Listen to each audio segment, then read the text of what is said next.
This week on the Faculty Factory podcast. On the clinician track, less than 50% of them felt that they had had any adequate mentoring thus far in their career. Whereas women on the investigator track, which is our tenure track, expressed satisfaction at the same level as their male colleagues around mentoring. And all the men on all tracks expressed much higher feelings of satisfaction around mentoring than did the women. So we know this is a big issue.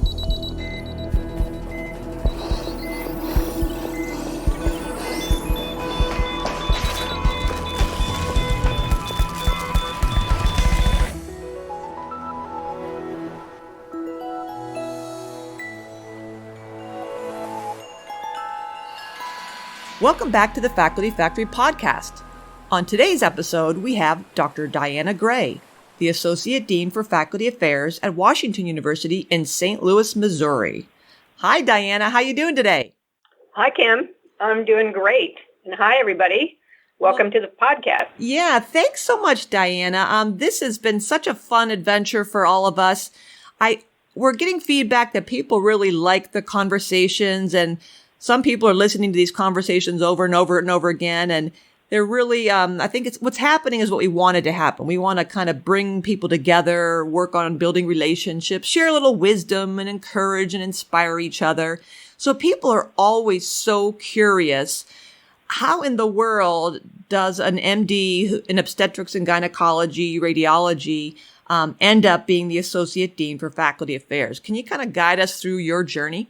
Sure, that's a great question, actually.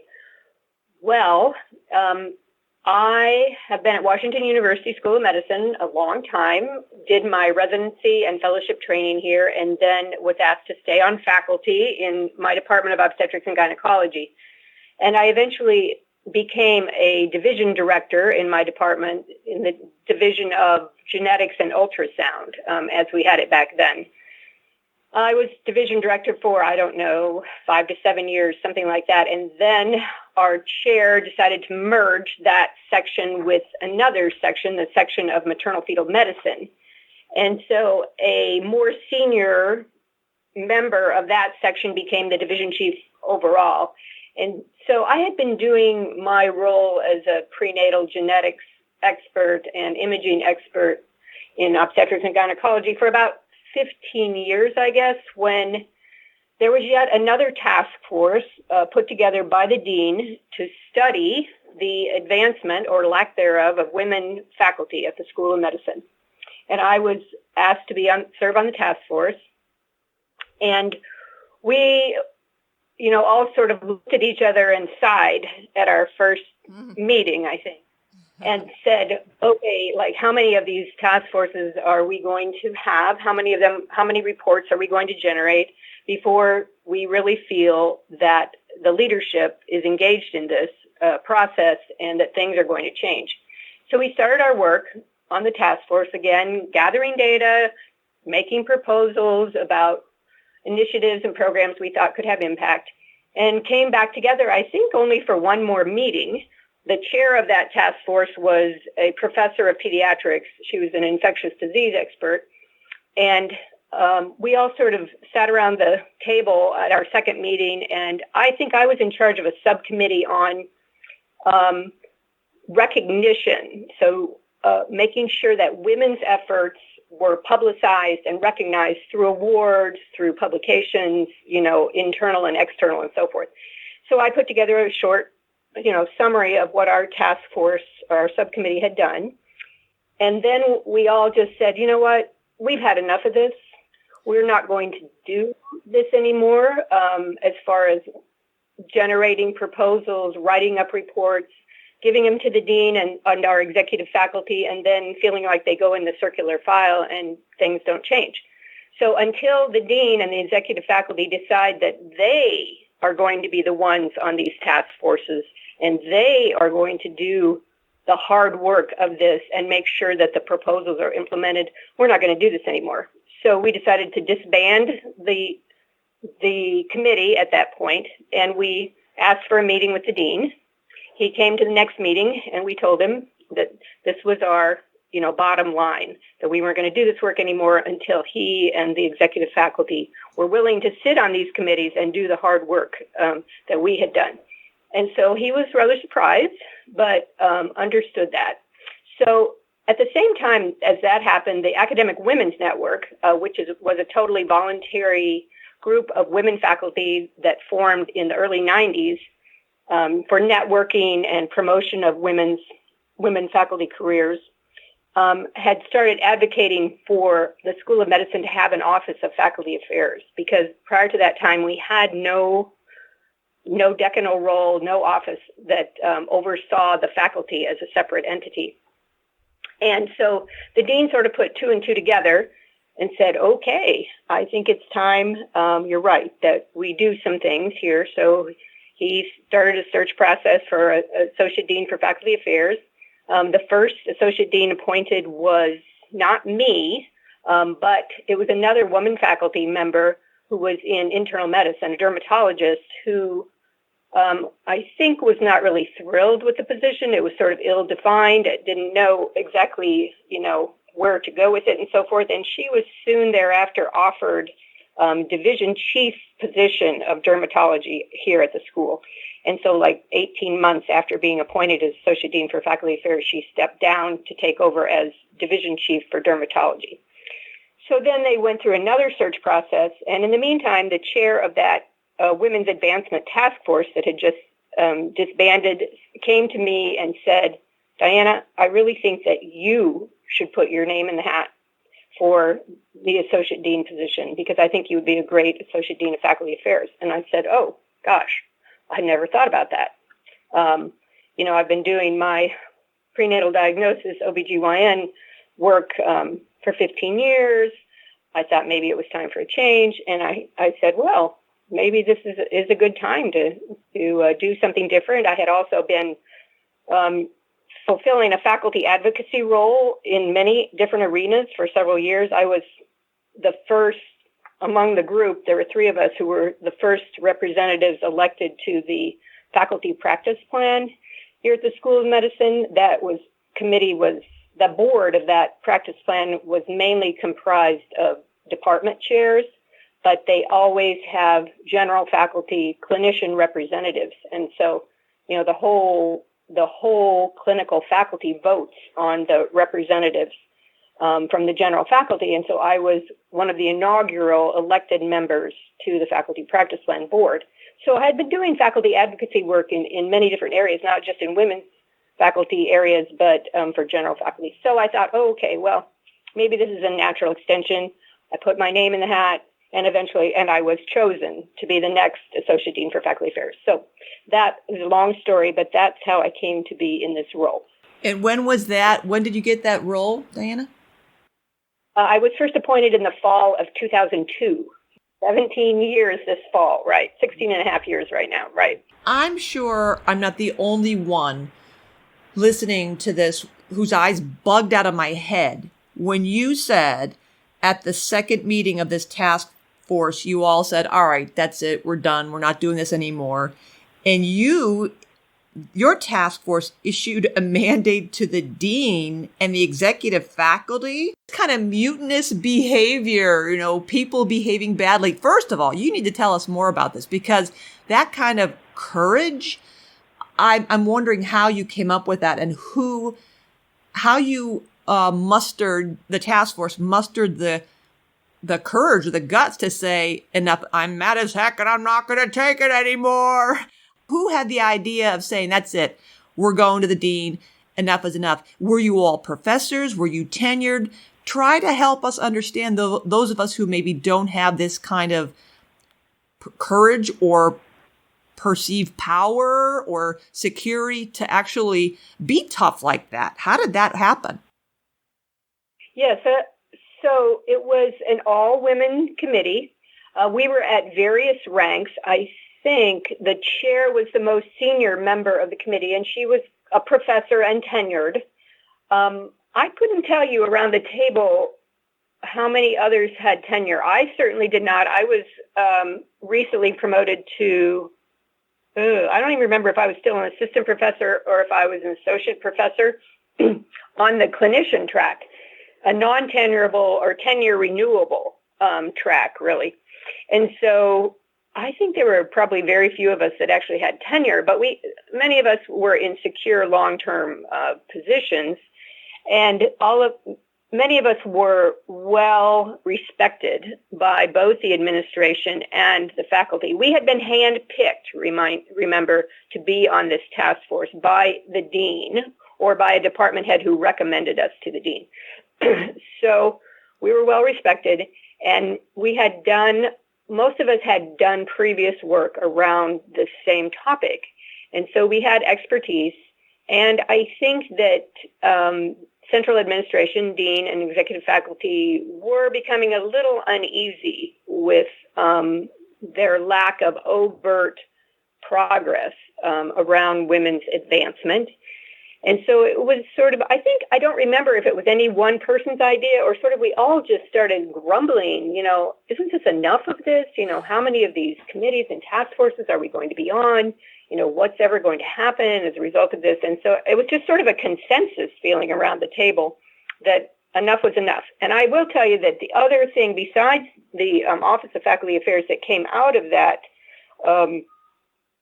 sort of advocacy for doing something new and different was that the dean, when then I was appointed as Associate Dean for Faculty Affairs, he said, okay, Diana, we hear you all in terms of where we need to focus more specific resources and people with power on these initiatives around diversity. He said, so you are now going to be in charge of 2 new subcommittees of the Academic Affairs Committee. One of them will focus on women faculty. So we ended up calling that the Gender Equity Committee. And the other will focus on underrepresented in medicine groups from ethnic and racial underrepresented groups. And you will also chair or co-chair that committee. And there will always be members of the executive faculty appointed to both of those committees, and you'll decide who. You'll get to choose, So anyway, that was very effective, and so I formed these 2 subcommittees that, worked for the next 15 years or so on issues of diversity and inclusion for the faculty, and really brought us a long way in that regard. Well, so I like that setup, that apparently your dean really understood the value of having someone on the executive faculty at the table. I mean, that sounds like your task force really led that effort in saying, listen, if you want to have real change, you or these executive faculty have to be involved in the day-to-day operations or the understanding of what's happening here. And I like the way that, and I assume it's a dean, is a male. Of course.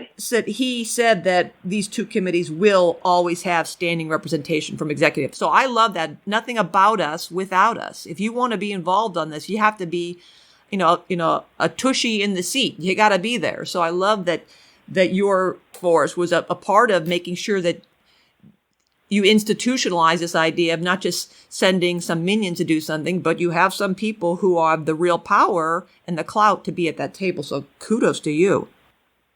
Yes, and I would elaborate a bit more even to say that on the Gender Equity Committee, I always asked another chair of a department to be the co-chair of that committee with me. So even though often that person was, just sort of a figurehead, but always there, always available, to the committee, to me, and, lent gravitas, and then was prepared to give reports to the rest of the executive faculty about what was happening, if need be, on our subcommittee. Yeah, love it. So, okay, now you're sitting in this Office of Faculty Affairs, Associate Dean, for 16 and a half years. You described that your dean wanted you to put these 2 committees, Gender Equity and UIM. What does how does the organizational structure of this office look in terms of staff? People are always curious, how many staff do you have per faculty? Give people a sense of how you organize or have organized your office or how it's grown over time, for example. Right. Well, we run a very lean operation, Kim, to say the least. So until 2 years ago, I was zero point 0.5 FTE in the Office of Faculty Affairs and zero point 0.5 FTE in my department, and continued on in my departmental role of clinical practice, research, and education. Since 2 years ago, with my new dean and him asking me to do more and more with the office, I have become 0.7 FTE in leading the Office of Faculty Affairs and only 0.3 full-time equivalent in my departmental role. So that's been a little bit of growth there as far as leadership goes. I've had one full-time executive assistant. She's our office coordinator, who is, multi-talented, versatile, bright, and, really keeps all of the trains running on time and very creative. She basically composes our biweekly Office of Faculty Affairs newsletter. I edit it. She has a lot of talent. So that's very helpful. And then I have a 0.5 FTE person who is an expert in academic publishing, and she directs our faculty career development programming and leads workshops on grant writing, on academic publishing, on speaking to the media, on sometimes we do work-life balance career development. Anyway, she directs all of the faculty career development side of the office, because we really don't have a separate office of faculty development. We do all the faculty affairs and faculty development here within this office. And that's it. That's my entire workforce. This 0.5 FTE in the career development, what are her credentials? What level is she?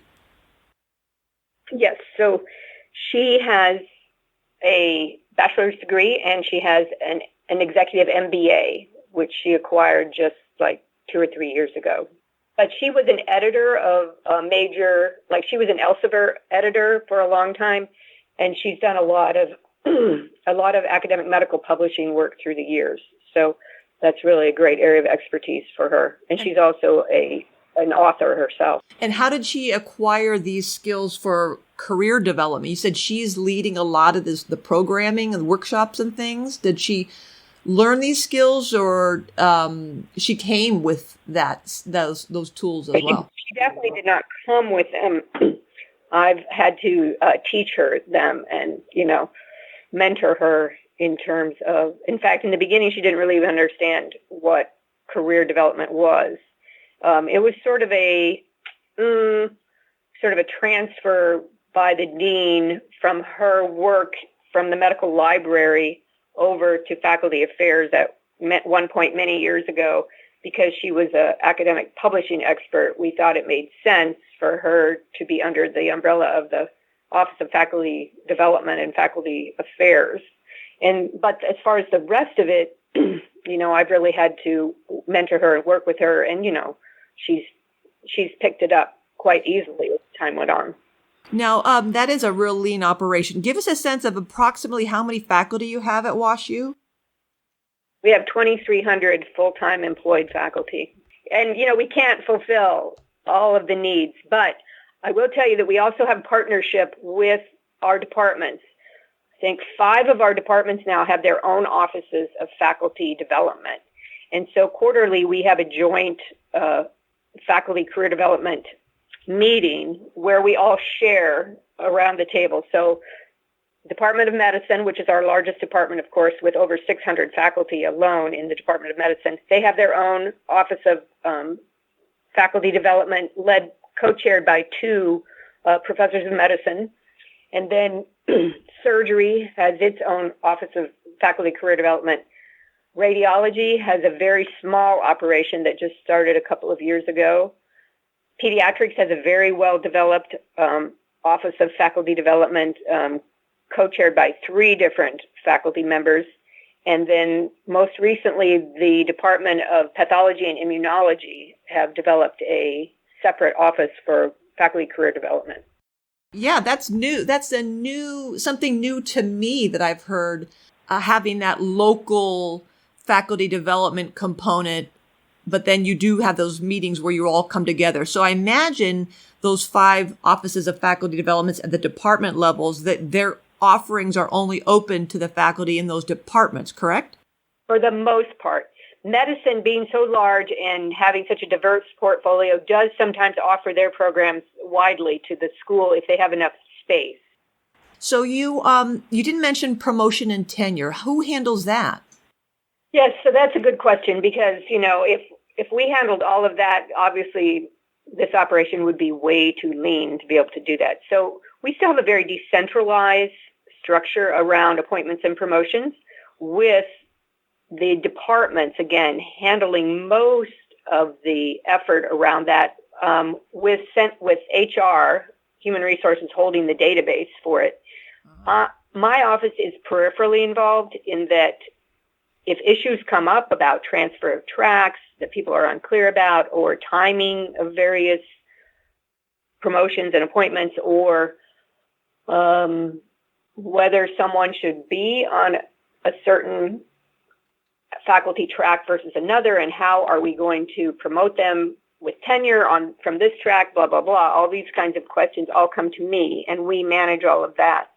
And then I am responsible for the appointments of all instructor level faculty as well. So, that's just an ongoing updating and review of a database and so forth. And, for the most part, that's not a huge onerous task. Right.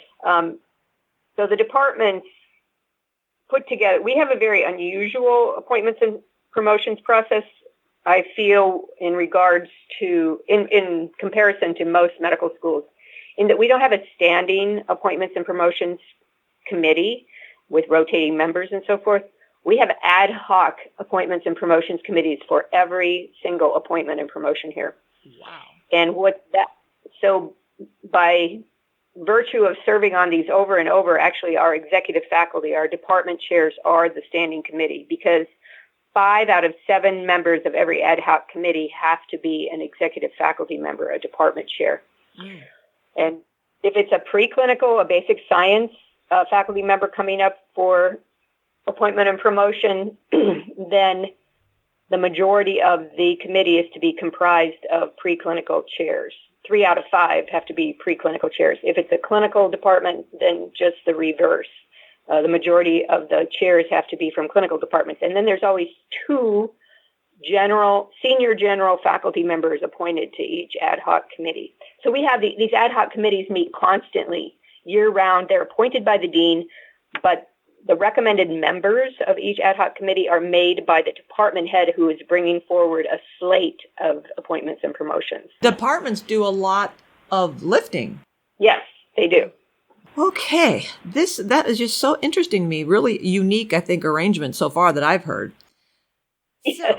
Why don't you tell us something that you wanted to share with our family, our GFA family? What's something unique or different that you're doing, something you're excited about, something particularly innovative? Well, I think of all the many items in my portfolio, there are 2 that I spend a great deal of time on that I'm really pretty engaged and excited about right now. And one of them's been ongoing for 8 years, and that's the School of Medicine Academic Medical Leadership Program for Physicians and Scientists, which I co-developed with my counterpart in the School of Business, the Olin Business School here at Washington University. Sam Chun is his name, and he's the assistant dean over executive education. So they have a lot of executive education that they provide through the business school. And, mainly their clients are, private industry like Boeing or, Emerson Electric here in town, who want to develop their leaders. They also run an executive MBA program continuously, that many of our faculty members have participated in and gotten their executive MBAs. So he and I developed the course content, and this was after I was lucky enough to participate in Harvard's academic medical leadership program for physicians back in my early years as associate dean for faculty affairs. It's a very intensive 2-week total immersion, on-site at Harvard School of Public Health. It was then that was running it program, and I thought it was fabulous. And the curriculum was great. I came back with these 3 or 4 huge binders of materials. So I started talking to my dean at that time after I got back from that course about how we needed to develop something similar locally, because while it was a great course at Harvard and I learned a lot and I felt like I had a lot of new competencies and skill sets as a result, I lost my contact with the cohort. That we all went through this intensive experience together.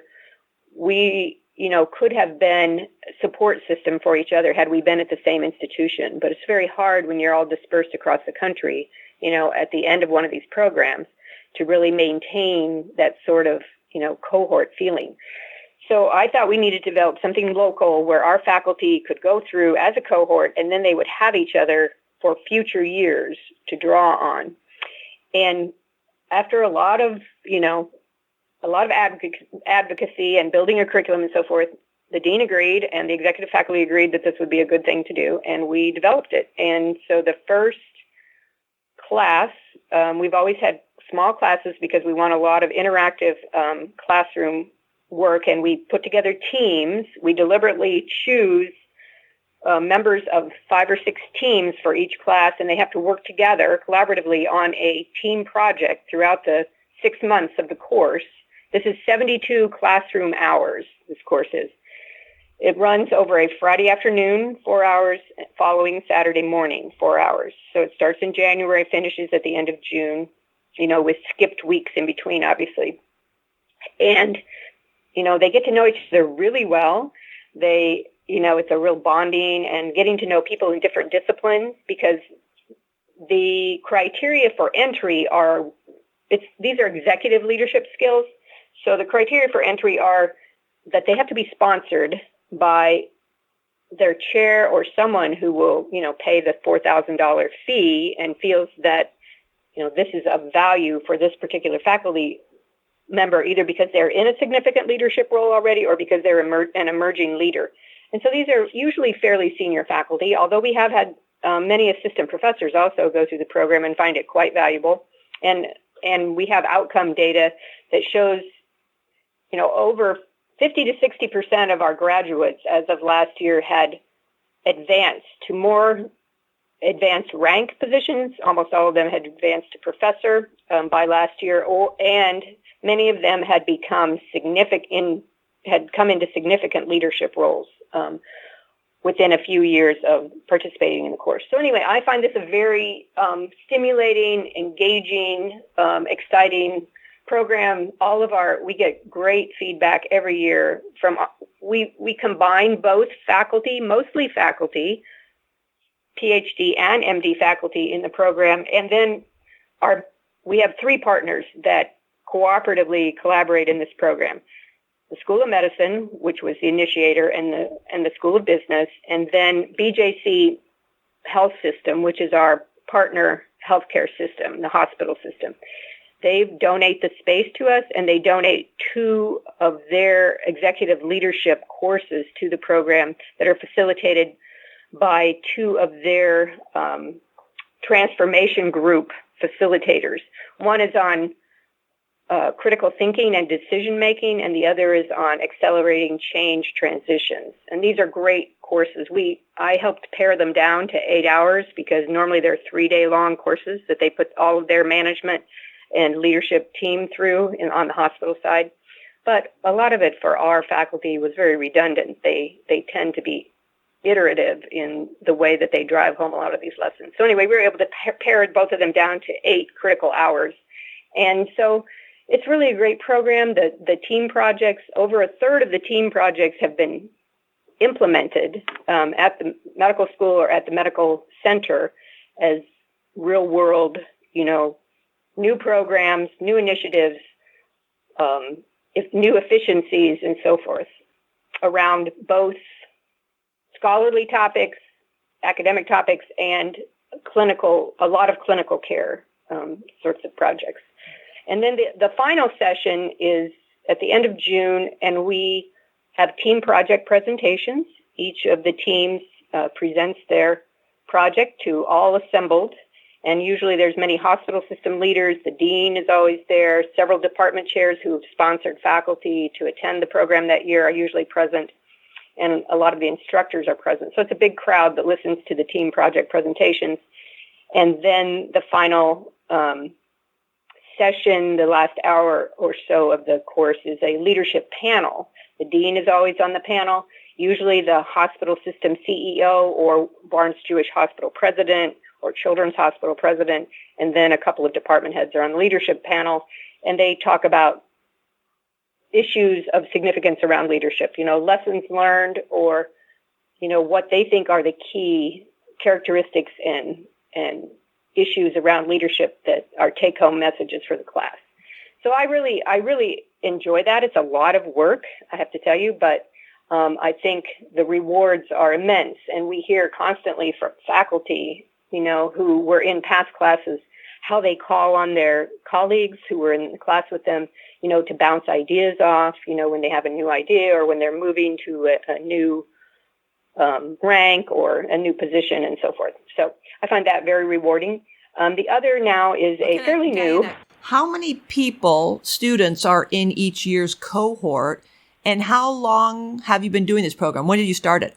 We started in 2012, so this is our 8th cohort right now that's ongoing, and we always limit the class size to 20 to 30 max for small group interaction reasons.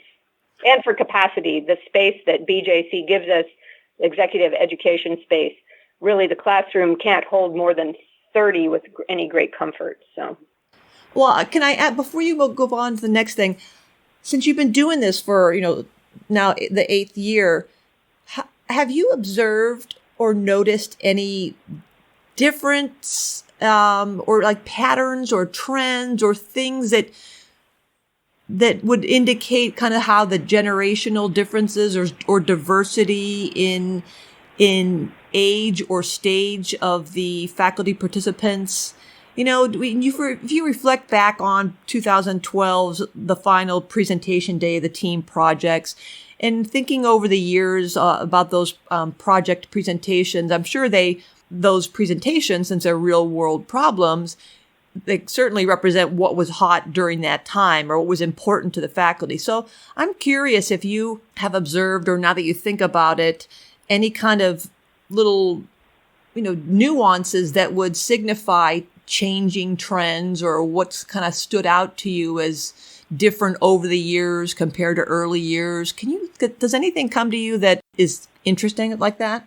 Well, that's a great question, Kim. I think that the mix of project ideas, so here's how we identify project ideas. First of all, maybe that'll be helpful.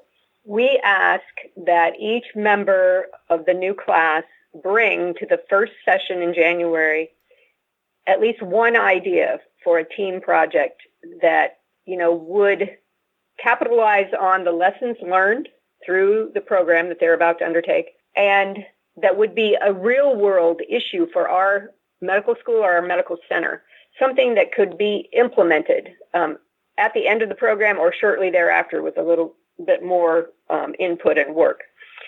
And so in order to make sure that these are truly mission important, mission critical sorts of projects, we ask that they collaborate with their program, whoever's sponsoring them to attend the program, their department head or division chief or whoever it is that's paying their way and sponsored them, recommended them to the program. So that way we know that these are real world issues that the leadership will be engaged in and would like to see come to fruition. And this year we've even tweaked it a little bit further in that after the last leadership panel last June, the CEO of the hospital system was on the leadership panel, and he took me aside afterward and said, Diana, this program is so great, and it's developing so many, physician leaders, because we take some BJC medical group physician developing leaders into it too. He said, and we're so happy that the faculty are developing these leadership skills because we depend on them for so many things. He said, and these are a bunch of smart, innovative people. He said, we really need to capitalize on the brain power in this group. He said, So I would like to meet with you sometime in the next few months before you start the next program to talk about some ideas. So we met, and he said he wondered, without sort of over-directing the team projects in any way and destroying any of the creativity, if there was a way that we could collaborate better up front so that the primary issues of the healthcare system that they are grappling with, around their leadership table, could somehow perhaps be, integrated into these team projects. And I said, well, that would be great. Let's figure out a way to do that. So he was going to have his leadership team send some ideas for projects, but that didn't happen. So what ended up happening back in January, after we got the list of potential team projects, Sam Chun and I, the other co-director of the program, take the long list of team projects and we hone it down. We narrow it to probably 10 to 15 potential projects because some of them, they're just way outside the scope of this sort of a 6-month program and way outside the scope of being able to implement anything. Sure. And some of them are they're just not priorities. They're not hot burning topics, So we take what we think would be a good project and give it back to the class and say, okay, here, now you all know your teams.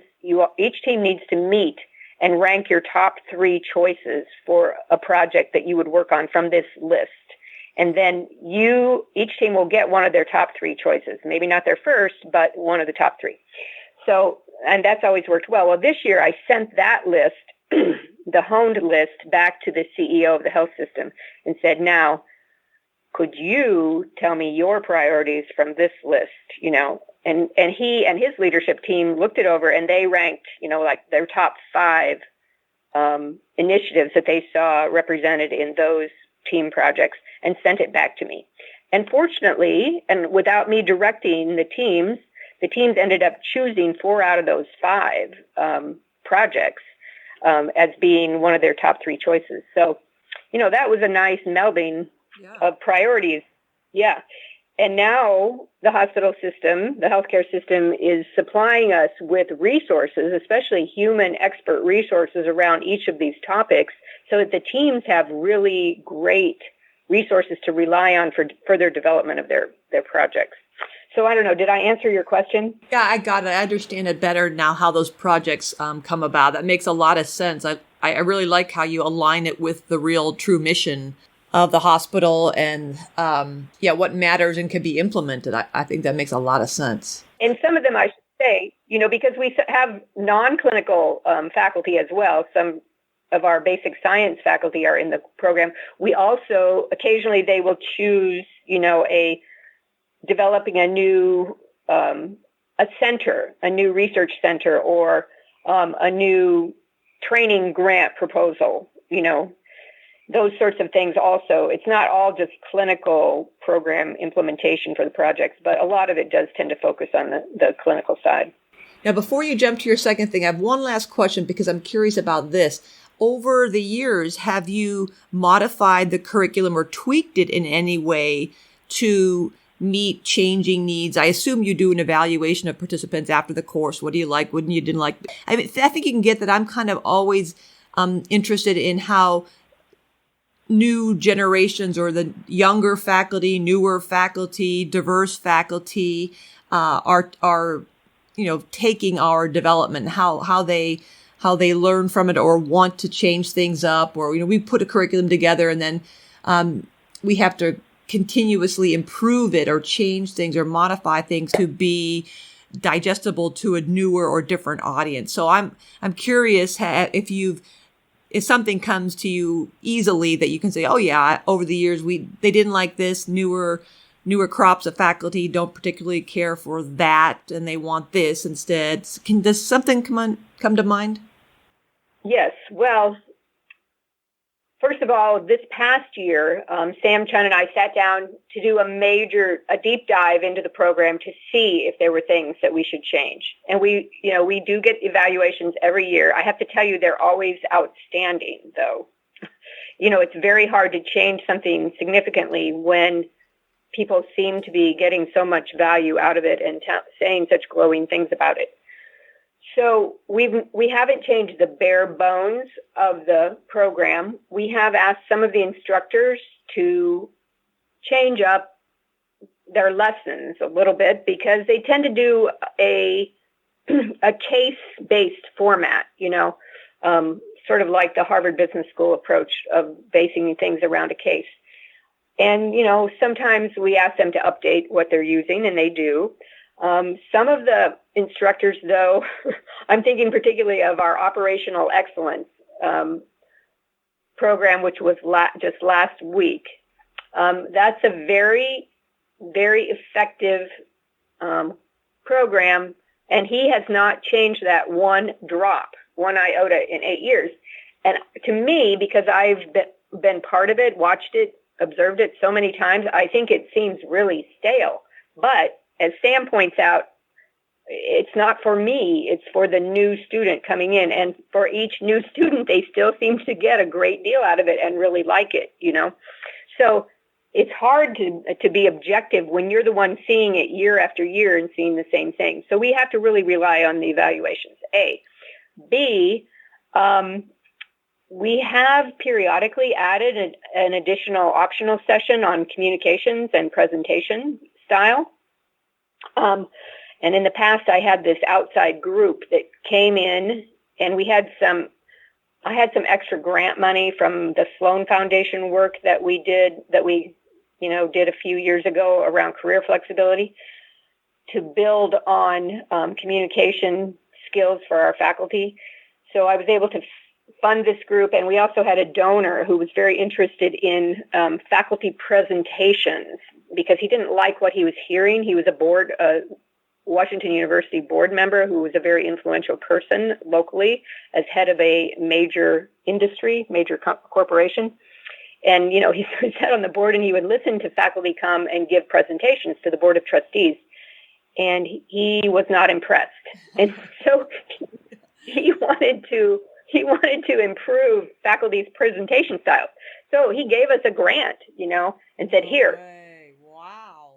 Yes, here, I want you to do this. And here's the group I recommend that you use for this because I brought them into my industry and they did great things. And they came from Chicago, and they did this for us several years in a row as an optional add-on session, and it was great. But unfortunately, they disbanded their group a few years ago. The principals moved to England, and so I don't have them available. So Sam and I have been working on adding in, and this year for the first time we've added an extra session. So it's now 9 sessions long instead of the past is 8, and there's a formal communications session, 8-hour session. So I'm going to be interested to sit in on that and see how that goes this year, because I do think that's a critical piece of the program that we had sort of overlooked in the past, except for these add-on sessions. Because as I listen to the team project presentations, for instance, at the end, I'm just like, oh my gosh, can you really not speak into a microphone? Can you really not participate with your audience? You just think that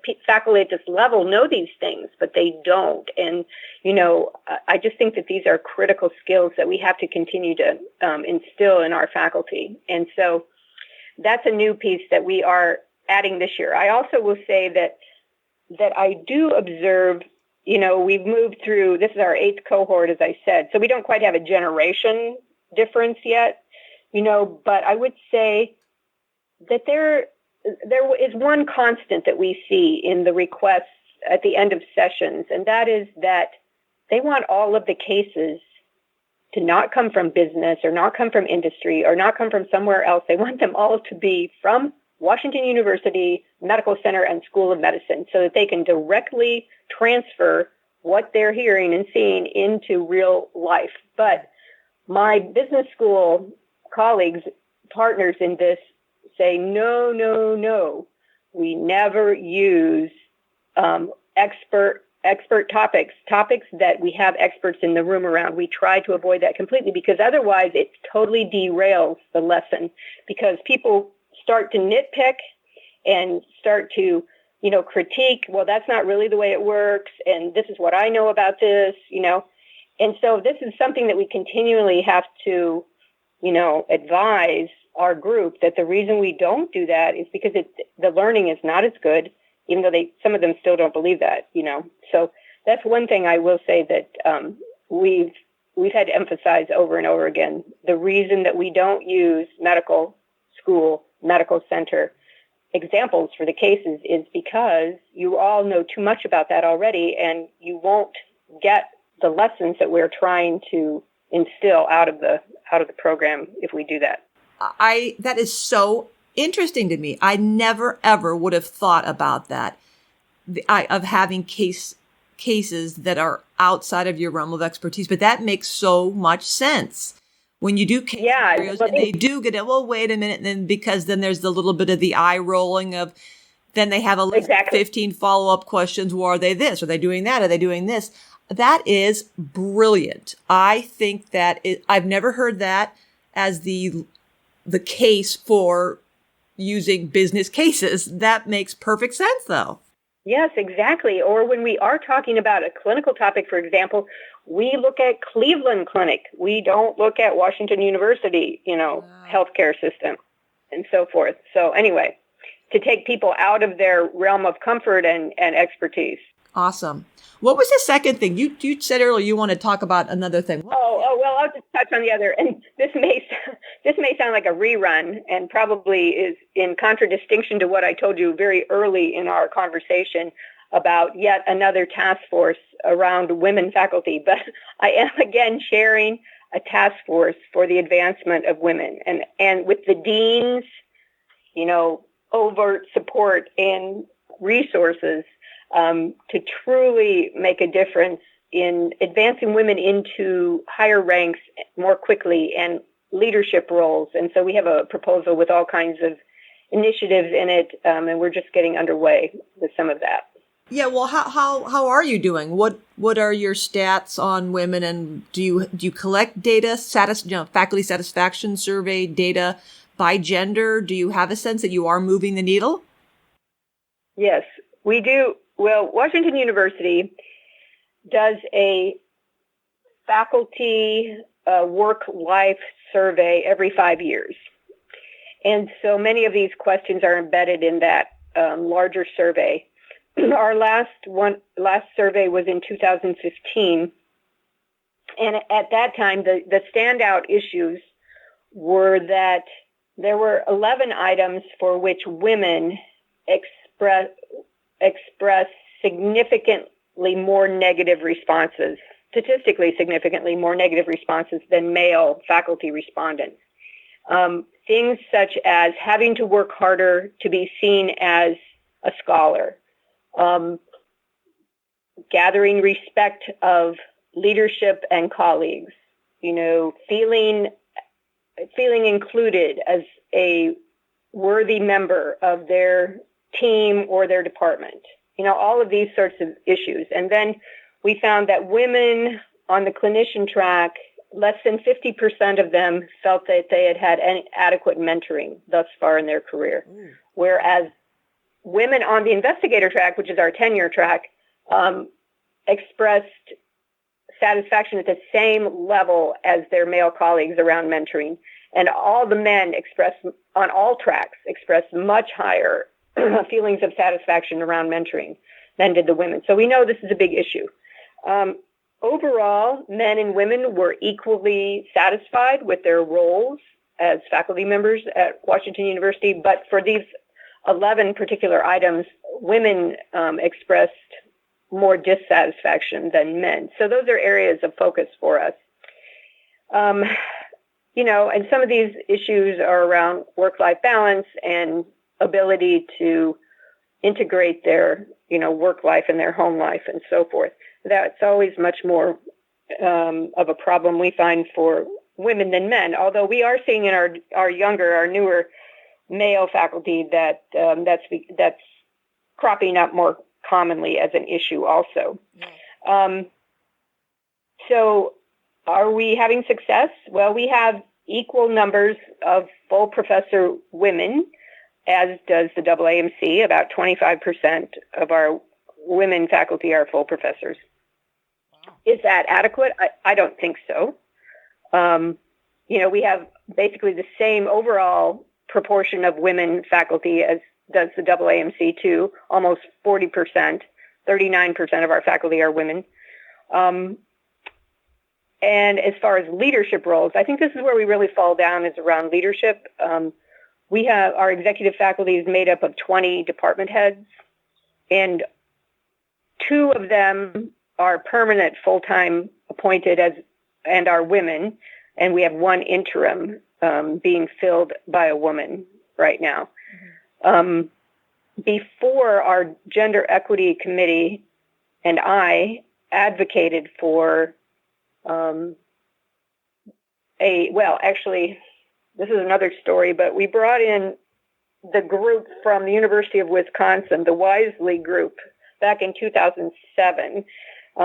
That's Wisely stands for the Women in Science and Engineering Leadership Institute at the University of Wisconsin, where they had an NSF Advance grant, Institutional Transformation Grant, if you know what that is. Mm-hmm. That's a National Science Foundation grant, large institutional grant to advance women in STEM careers fields. And out of that, they had established this leadership institute, and I had started to encounter Molly Carnes, who was one of the principals in that, at AAMC events and Group on Faculty Affairs events and so forth, where she was presenting on some of the programs that had developed out of their leadership institute. And one of them was focused on recruitment and hiring of diverse faculty. And so they had a program they had put together at Wisconsin to focus on the effects of unconscious bias, basically, and its effect on the search and hiring process. So I went up to Molly Carnes at I think it was a Group on Faculty Affairs conference somewhere, and said, we could really use this at our university, at Washington University in St. Louis. Would you guys be willing to take your show on the road and come and present workshops for us? Well, they had never done that before. Molly now tells me, Diana, you were the first. You were the one. You were the one who made us start thinking about this, and we came to Washington University first. Anyway, so then that same year they came, I suppose it was a year before when I was talking to her about this, because they came in 2007 in the wintertime, and I had recruited 63 senior faculty and department heads, and even the chancellor and the dean were there for part of the day, and the provost, to sit in on these workshops around the effects of unconscious bias and about best practices in the search and hiring process. It was very effective. All of a sudden, I had a whole crowd of converted people, converted faculty and leaders who understood so much more about things that they had never thought about previously. And so out of that, I developed a little process improvement team around search and hiring. And since that time, I'm the only member of that team who's remained constant. It turns over because, like, one of the women on the team in the early years became the chair of medicine here, Vicki Frazier, for instance. And others have gone on to other big roles, and so they can no longer be on the team. Anyway, we present at the outset of every leadership search committee here. For the last 8 years, we've been doing this, or 8 or 9 years now. And the effects of unconscious bias, basically, on the search and hiring process. We use the AAMC's e-learning seminar on this topic. We go back and forth between that seminar and our own slide file and presentation. And I just see light bulbs go on around the table almost every time we present this to a leadership search committee. We'd like to be able to present it to all faculty search committees here at the school, but that's like an overwhelming task. We need so many more people trained to be able to do this than I currently have access to. So we're working on that. But only since we have been presenting this to our leadership search committees have we appointed any women at this long storied 125-year School of Medicine. Only since 2010 have we appointed any women as department heads at this school. And so I do feel like we're having an impact. It's slow, and I can't say the same yet for our underrepresented minority department heads because we don't currently have any, but they are trying. I know, we're tracking all the search committee processes and interviews and finalists and so forth, and there are many more underrepresented, both gender-wise and racial, ethnic-wise on those finalist lists than there were 10 years ago. So I do feel like we're making progress, but it's a lot of effort, and it has to be constant, ongoing. Yeah, you're right. That really awesome video on YouTube I think it's called "What Kind of Asian Are You?" Oh, no, I haven't seen that. Oh, my gosh. Everybody, you have to go to YouTube, type in, Okay. What kind of Asian are you? It's so adorable. It starts off and people are like, this is ridiculous. But it's a kind of a sweet, funny way of heightening your awareness of the comments we make out of sometimes, good intentions, but not recognizing or realizing the impact we have on people. So everybody should check that out. It's really cute. What kind of Asian are you? Wow, so I assume in keeping with the standard that your dean has set forth, that on this task force for advancement of women, you do have some executive faculty members. We do. Aha. Yes, many, several, male and female. That's awesome. It's a huge task force, Kim, more than I usually like to have on a committee, because you know how unwieldy it becomes, just A, to schedule meetings, and B, to get all the input from everybody around the table and so forth. It can become really difficult, but we want a wide representation of faculty from various tracks and from various ranks and so forth. So it's a heavy lift, and it's a lot of work, but you're right. You have to doggedly pursue it and just be, dog with a bone. Can't let it go. You got to just keep pushing. And it's a lot of work. But as you said earlier, when you made that comment, I kind of laughed to myself when you were talking about your leadership programs, your program. And when I asked you, do you change a curriculum? And then you made a comment about how it's not about me. The fact that you've been seeing the same content for 8 years now, and you're maybe bored or stale with it, doesn't mean it's not fresh for everybody else. So it kind of made me think of that, and laughing at myself as like, yeah, Kim, get out of your own head. It's not about you. It's about the faculty. And similarly, all this hard work is not about us and how hard it is or complicated to get people's schedules. It's about something bigger than us. And we just have to have faith that what we are doing will make change, and it's making progress. So kudos to you. Yes, I agree. And pertinent to that, I will tell you, though, that I was very honored this past Saturday night to be recognized for all of this work over the last 16 and a half years. I was presented the Washington University Medical Center Alumni Association's Distinguished Service Award at a big award dinner on Saturday night at the Ritz. All of my family was here, my children and all of my siblings and their spouses and some nieces. Yeah, so it was really very wonderful and warm and heartwarming to be honored publicly for something that is intrinsically so rewarding to me. It is a lot of work, but it's also very rewarding work. So, It's just such a gift. The jobs we have, it's just the best job ever. It just makes me feel so good. People ask, Kim, do you have a vacation planned? And I honestly say, my life is a vacation. I love my job. I am living the dream. I didn't mean to toot my own horn, but I just have to say it is wonderful to, I didn't expect it. It came out of the blue, actually at a very low point in my year after my injury and surgery in December. Like 2 weeks later, this letter from the chancellor arrived, saying that I was to be given this award. Would I be able to be present on April 6th for this award ceremony dinner and so forth? Anyway, so it was just really, I'm very humbled and honored to be recognized in such a way. So, well, you're right. I mean, It's just like I was talking with Daryl Kirch, the president of the AAMC yesterday, and he said something, similar, that when he got involved in leadership at the AAMC, there was no organized structure for faculty affairs. And he said it was almost as if people felt that faculty would be developed and have career development and guidance by osmosis, that it would just happen kind of by magic.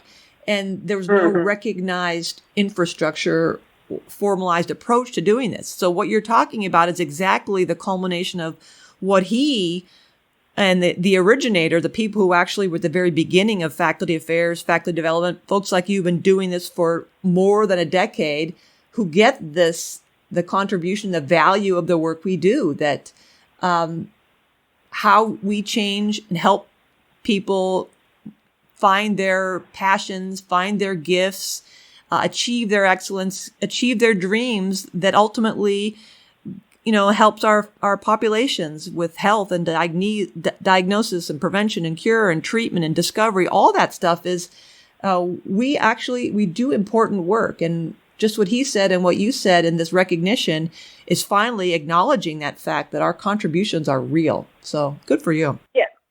Yes. Well, you're a great champion of this, Kim. So we appreciate your efforts here. Thank you. Well, Diane, I want to thank you so much for your time. We've learned so much from you. This is great sharing your wisdom and inspiration. And folks, you've been listening to Dr. Diana Gray, the Associate Dean for Faculty Affairs at WashU in St. Louis, Missouri. Thanks for tuning in to Faculty Factory Podcast. The mission of the Faculty Factory is to build and support a community of leaders in faculty development who share tools, resources, wisdom, and encouragement in service to our faculty members, schools, and institutions. We encourage you to go to facultyfactory.org to find out more. Get in touch with me, ask me any questions. Maybe you want to be interviewed on the podcast. Thanks for tuning in to Faculty Factory Podcast. We'll see you next time. The Faculty Factory podcast and website is sponsored by the Johns Hopkins University School of Medicine Office of Faculty. For more information, visit facultyfactory.org.